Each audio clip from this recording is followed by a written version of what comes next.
Good morning, friends.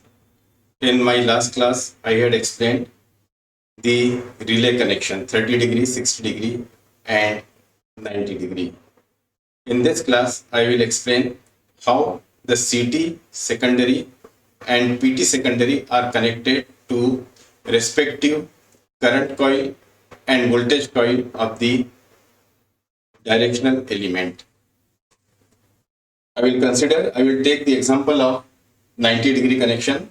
So if you see the table which I had explained in my last lecture, for 90-degree connection, for relay current will be IA, IB and IC for phase A, B and C respectively, whereas relay voltage for phase A is VBC, for phase B it is VCA, and for phase C it is VAB.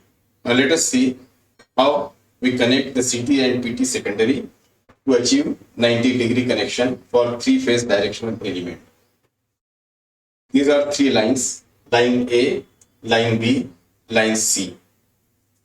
This is CT. I have shown CT secondary. So dot mark will show the current leaving. This is PT connected in star connection. Phase A, B and C primary winding, secondary winding, A phase, B phase and C phase. This is relay current coil. These are relay voltage coil or pressure coil for phase A, phase B and phase C respectively. Now consider phase A, CT secondary. This is CT secondary.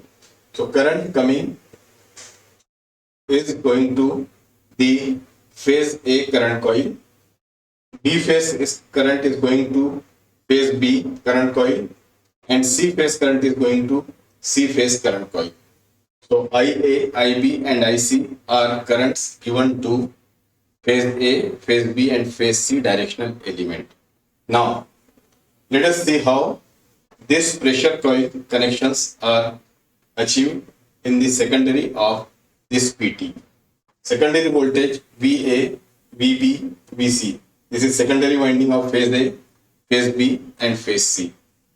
These are the pressure coils of phase A, phase B and phase C. Now for phase A, we require voltage VBC. So this point is connected to here, that is phase B voltage, and this point is connected to phase C voltage. So this is VBC. For phase B pressure coil, voltage requirement is VCA. So this point is connected to VC, this point is connected to VA. For phase C pressure coil, voltage required is VAB. So this is phase C pressure coil. This point is connected to voltage A and this point is connected to voltage B. So here we are getting voltage VAB. So this is how the current coil and pressure coil are connected to CT and PT respectively in order to get the 90-degree connection. On the same line, you can draw the circuit for 30-degree and 60-degree connection. Thank you.